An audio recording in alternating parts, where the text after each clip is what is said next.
Joining us now, Matt Yonka. Matt is the president of the Virginia State Building and Constructions Trades Council, the Virginia affiliate of the AFL-CIO, as you know, a national trade union. Matt, good to have you with us. Hey, John. How are you? Never better, Matt. According to a Virginia Chamber poll released last week, the overwhelming majority of Virginians support the Atlantic Coast Pipeline, 55% to 29%, 16% undecided. Those that listen to me every day know that I am pro-Atlantic Coast Pipeline. I think it's critical for Central and Southeast Virginia to get the jobs flowing here. I never met, to be honest, Matt, I got to be honest, I never met a pipeline I didn't like, so that's just, reality of it. Yeah, I'm in the same position. Pipelines create jobs, and jobs is what the building trades is all about. So, the future of Virginia kind of is in the hands of this pipeline right now. Now, Matt, tell us about the AFL-CIO. You're a national trade union. You're head of Building and Constructions Trades Council. A lot of times unions affiliated with the left. I mean, it is what it is, right? We have to just tell the truth. But you guys are for this pipeline. Why? This pipeline is going to create 8,800 jobs for construction workers throughout the state of Virginia. And on top of that, it's going to create about 1,300 jobs in the future that'll actually be sustained jobs on a yearly basis to continue the operation of the pipeline. Furthermore, not only is those jobs going to be created, but it's going to give the state of Virginia the ability to bring in companies and provide sustainable power for those companies. Without it, coal is obviously on the way out. The natural gas is the best way to go for us. There's new plants being built throughout the state of Virginia. And I think it's important that customers who are looking at the state of Virginia need to know that they have the ability to go to Dominion Power and know that they're going to get the power that they need to run their companies. Now, Matt, you also had an op-ed in the Virginia Pilot about a week ago that I thought was really fantastic. And beyond the 8,800 jobs that you talked about the fact that, look, we're in the middle of campaign season. Everybody is promising jobs. It's all talk. But you said the Atlantic Coast Pipeline is real. It's real Yep. jobs. And you also said that they're sustainable. Can you elaborate on that?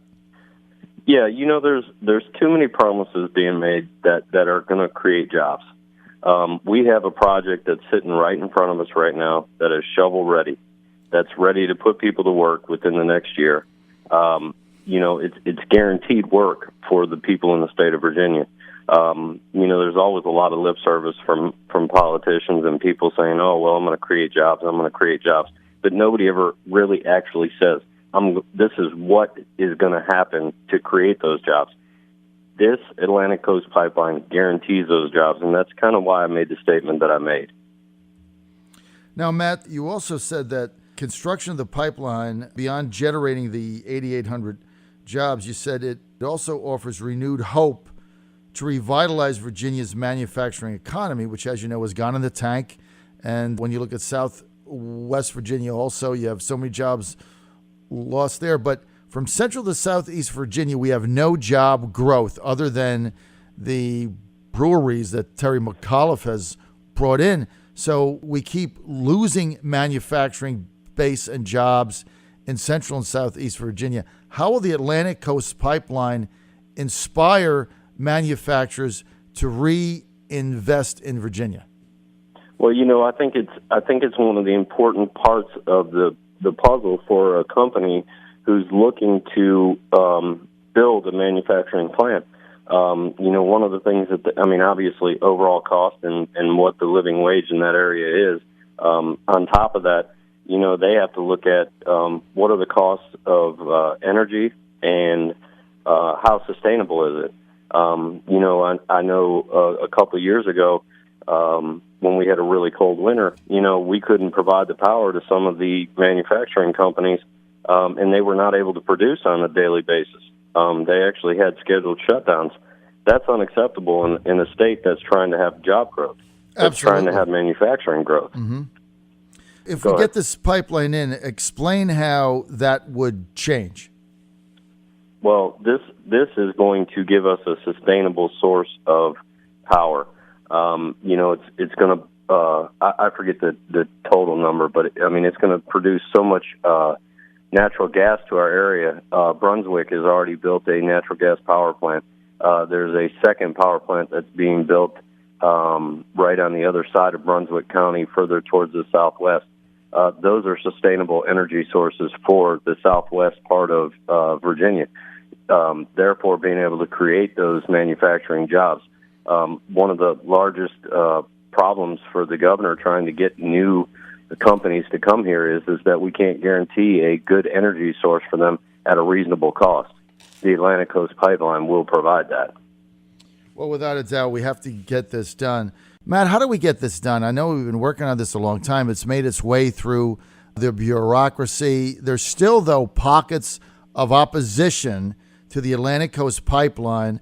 People don't want it in their area. Then there's the protesters that are against anything that's not a renewable fuel source, regardless of what it is. How do we get this done, and how does the AFL-CIO help us? Well, I think currently, it's in the PERC permitting process right now. I think that supporters of the pipeline need to get their voice heard to the Federal Energy Regulatory Commission. I think Governor McAuliffe needs accolades and props for what he's done in his immediate support of this project. He's been a great supporter. He needs our support. He needs to know that the people are behind this project. I think the community outreach of support towards this project is a sure way to ensure that this project is going to happen in the state of Virginia. We do it on a daily basis. I know I do myself, and the more that people get out there and the more boisterous they are, you're always going to have people in opposition to a project like this. And it's the right for them to be heard, but it's also the right of ours to be heard that it is a good project for the state of Virginia. How many members does your organization represent here in Virginia? Around 25,000 people.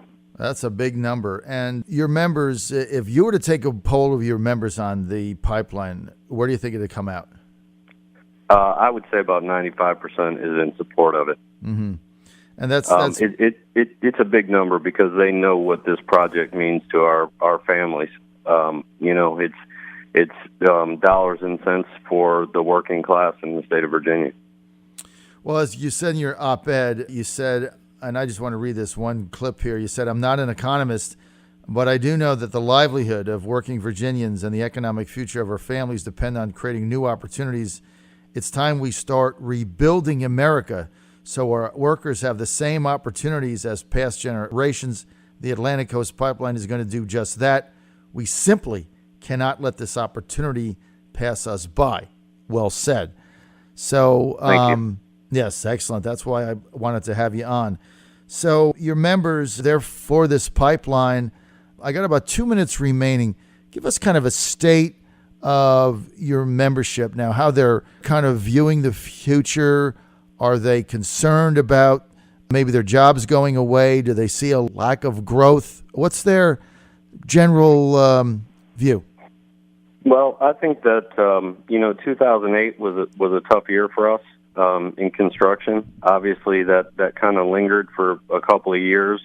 There's a little bit of renewed hope in construction now. We have a little bit of an upswing now.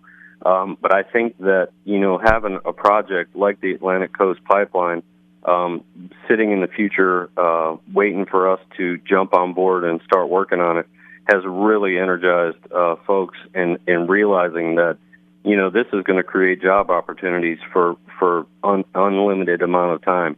We're going to be able to build new buildings. We're going to be able to build new manufacturing. These are the things that the state of Virginia needs, and these are the things that the working class needs. It's important to their families to have health insurance and pensions and the ability to provide for their families. And without doing a project like this, manufacturing companies are going to look at the state of Virginia and pass by again. So it is paramount that we get this job done. Matthew, very, very succinctly and eloquently stated. Thanks for joining us today. Thanks for your hard work to get this pipeline done. We need the Atlantic Coast Pipeline in Central and Southeast Virginia.